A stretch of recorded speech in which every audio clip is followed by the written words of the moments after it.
கட்சிகளை தாண்டி, தலைவர்களை தாண்டி வேட்பாளர்களை தேர்வு செய்வதற்கான காரணம் என்ன? அவர்கள் கட்சியினுடைய பிரதிநிதிகளாக இருக்கிறார்கள். ஆனால் அவர்கள் உங்களிடம் முன்வைக்கக்கூடிய முழக்கங்கள் என்ன என்பது தொடர்பான ஆழமான வாதத்தை திரு பொன்ராஜ் அவர்கள் முன்வைத்திருக்கிறார். அடுத்ததாக, மக்கள் கட்சியை நம்பியே வாக்களிக்கிறார்கள் என்கிற வாதத்தை முன்வைப்பதற்காக அஇஅதிமுக சார்பில் முன்னாள் சட்டமன்ற உறுப்பினர், செய்தி தொடர்பாளர், வழக்கறிஞர் திரு பாபு முருகவேல் அவர்களை அன்போடு அழைக்கிறேன். வாக்காளர்கள் யாரை நம்பி வாக்களிக்கிறார்கள்? அரசியல் இயக்கங்களையா, அதனுடைய தலைவர்களையா, அந்த இயக்கம் நிறுத்துகிற வேட்பாளர்களையா என்று 3 தலைப்பை கொடுத்து இங்கே வாத பிரதிவாதங்களை வைப்பதற்குண்டான வாய்ப்பை வழங்கியிருக்கிறது நியூஸ் 18 தொலைக்காட்சி.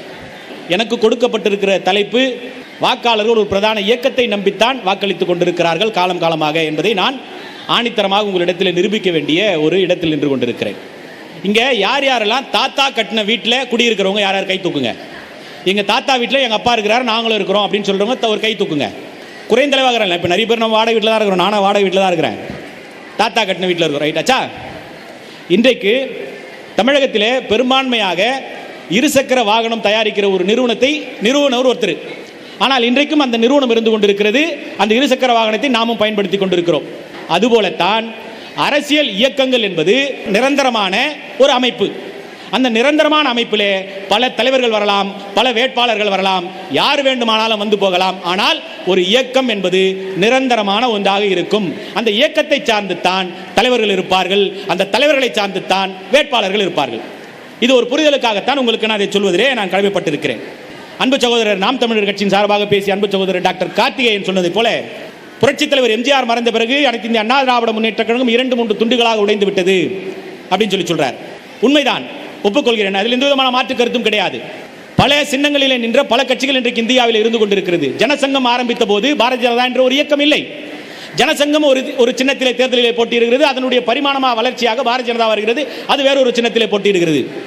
காங்கிரஸ் ஸ்தாபன காங்கிரஸ் என்று ஒன்று இருக்கிறது. காங்கிரஸ் பல கிளைகளாக பிரிகிறது, உடைகிறது, தேர்தலிலே வழக்கிலே சந்திக்கிறது, சின்னங்கள் முடக்கப்படுகிறது, மீண்டும் சின்னம் கிடைக்கிறது, அது பல சின்னங்களிலே போட்டியிடுகிறது. அதே போல அனைத்து இந்திய அண்ணா திராவிட முன்னேற்ற கழகம் பல அரசியல் சூழ்நிலையின் காரணமாக பல சின்னங்களாக பல பிரிவுகளாக பிரிகிறது, மீண்டும் ஒன்றிணைகிறது, சின்னங்களை பெறுகிறோம், தேர்தலிலே போட்டியிடுகிறோம். மாறாக எந்த சின்னம் வந்தாலும் சரி, எந்த தலைவர்கள் வந்து போனாலும் சரி, ஆனால் நிறுவனம் என்கிற அந்த ஒரு இயக்கம் நிரந்தரமாக இருந்து கொண்டே இருக்கிறது. அந்த நிறுவனம், அந்த இயக்கம் நிறுவனமாக நிரந்தரமாக இருக்கிற போதுதான் யார் வேண்டுமானாலும் வரலாம், எந்த சூழ்நிலையும் அந்த இயக்கம் சந்திக்கும், எந்த பிரிவுகளையும் சந்திக்கும், மீண்டும் சேரும், கட்சிகளை பெறும், சின்னத்தை பெறும், தேர்தலை போட்டியிடும், வெற்றி பெறும். யார் வேண்டுமானாலும் வரலாம் அப்படின்னா அது அந்த நிறுவனம் பலவீனமாகாதா? இல்ல, அதுதான் சொல்ல வரேன் நான். புரட்சித் தலைவர் மறைந்த பிறகு புரட்சித் தலைவர் தொடர்ந்து 10 ஆண்டு காலம் இந்த தமிழ்நாட்டிலே மிகச்சிறந்த ஒரு ஆட்சியை கொடுக்கிறார். அவர் மறைந்த பிறகு உடனடியாக அனைத்து இந்திய அண்ணா திராவிட முன்னேற்ற கழகம் ஆட்சி கட்டிலில் அமர்கிறது. இந்த இயக்கம் தொடங்கி 52 ஆண்டுகள் நிறைவு பெற்றிருக்கிறது. ஆனால் அதிலே 32 ஆண்டுகள் அனைத்து இந்திய அண்ணா திராவிட முன்னேற்ற கழகம் தமிழகத்திலே ஒரு மிகச்சிறந்த ஆட்சியை கொடுத்திருக்கிறது. புரட்சித் தலைவர் மறைந்த பிறகு 22 ஆண்டுகள் இந்த தமிழ்நாட்டை அனைத்து இந்திய அண்ணா திராவிட முன்னேற்ற கழகம் ஆட்சி கட்டிலில் இருந்திருக்கிறது. நல்ல திட்டங்களை மக்களுக்கு கொண்டு சேர்த்திருக்கிறது. மாண்புமிகு அம்மா அவர்கள் சட்டமன்றத்தில் சொன்னதை போல, நான் அம்மா சொல்லும்போது நானும் இருந்தேன், சகோதரர் தனியரசு இருந்தார், சகோதரி விஜயதரணி இருந்தாங்க. 3 பேர் நாங்கள் ஒன்னா எம்எல்ஏவா இருந்தோம்.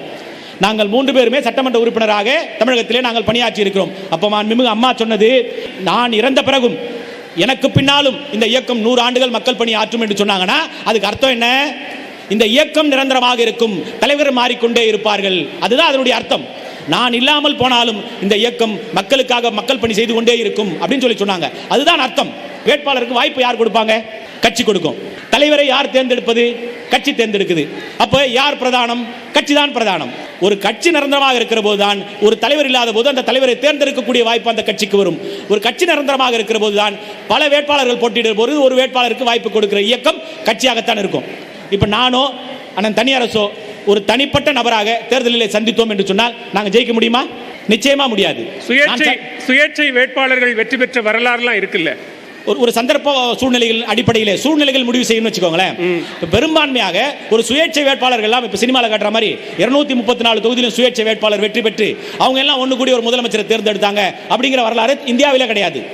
சுயேட்சை வேட்பாளர்கள் தமிழ்நாட்டில் இருக்கிற 234 சட்டமன்ற தொகுதிகளிலே 1-2 சுயேட்சை வேட்பாளர்கள் வெற்றி பெறலாம். ஆனால் அவர்கள் ஆட்சி அமைப்பதற்குண்டான அதிகாரத்தை அவர்களால் பெற முடியாது. ஒரு ஆட்சி அமைக்க வேண்டும், பெரும்பான்மையான வெற்றி பெற வேண்டும் என்று சொன்னால் ஒரு இயக்கம் இருக்க வேண்டும். புரட்சித் தலைவர் எம்ஜிஆர் சத்துணவு திட்டம் என்கிற ஒரு திட்டத்தை 1984ஆம் ஆண்டு கொண்டு வருகிறார். ஆனால் அவர் மறைந்து விட்டார்.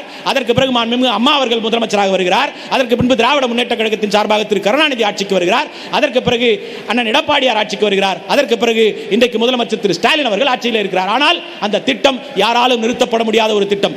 பல தலைவர்கள் மாறி இருக்கிறார்கள், பல ஆட்சிகள் மாறி இருக்கிறது. ஆனால் கொண்டு வந்த இயக்கம் அனைத்து இந்திய அண்ணா திராவிட முன்னேற்ற கழகம். அதை யாரும் இன்றைக்கு மறுதலிக்க முடியாது. அனைத்து இந்திய அண்ணா திராவிட முன்னேற்ற கழகம் ஆட்சியில பல நலத்திட்டங்களை கொண்டு வந்திருக்கிறது. அதை கொண்டு வந்த தலைவர்கள் மறைந்திருக்கிறார்கள். அதை பிரதானமாக பேசிய அந்த வேட்பாளர்களோ, அந்த சட்டமன்ற உறுப்பினர்களோ, நாடாளுமன்ற உறுப்பினர்களோ இன்றைக்கு இல்லாமல் போகலாம். ஆனால் கொண்டு வந்த இயக்கம் அனைத்து இந்திய அண்ணா திராவிட முன்னேற்ற கழகம்.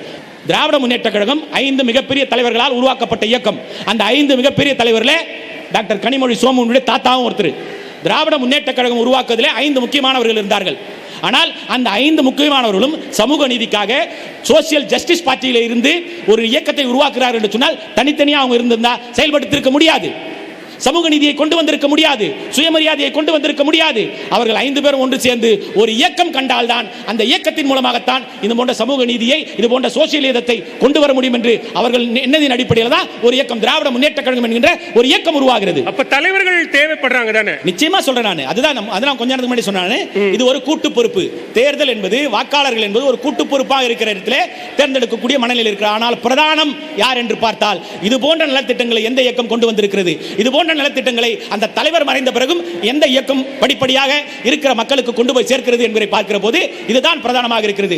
ஏறத்தாழ 700க்கும் மேற்பட்ட அம்மா உணவகங்கள் கொரோனா காலங்களிலே இலவசமாக மாண்புமிகு அண்ணன் எடப்பாடியாருடைய தலைமையில் ஆட்சியில் இருக்கிற போது 700 அம்மா உணவகங்களிலே இலவசமாக பல லட்சக்கணக்கான மக்கள் 3 வேளையும் பசியாறிய ஒரு மிகப்பெரிய திட்டத்தை புரட்சித் தலைவி அம்மா அவர்கள் கொண்டு வந்தார்கள். ஆனால் அம்மா மறைந்து இன்றைக்கு 8 ஆண்டுகளுக்கு மேல் நாம் கடந்திருக்கிறோம். ஆனால் இன்றைக்கும் அந்த திட்டம் பெயரளவுக்காவது நடந்து கொண்டிருக்கிறது என்று சொன்னால் அதற்கு காரணம், அதற்கு போட்ட விதை அனைத்து இந்த அண்ணா திராவிட முன்னேற்ற கழகம். அதற்கு தண்ணீர் ஊற்றியது புரட்சித் தலைவி அம்மா.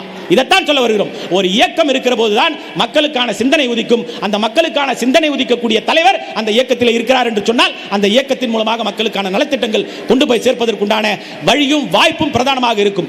இந்த ஒரு இயக்கம் தான் மக்களின் பணியை சாதிக்க முடியும். அதனால் ஒரு இயக்கம் பிரதானமாக இருக்கிறது. அதற்கு அடுத்தபடிதான் தலைவராக இருந்தாலும் சரி, வேட்பாளராக இருந்தாலும் என்று சொல்லி என்னுடைய முதல் சுற்றை அன்போடு நிறைவு செய்கிறேன். நன்றி, வணக்கம்.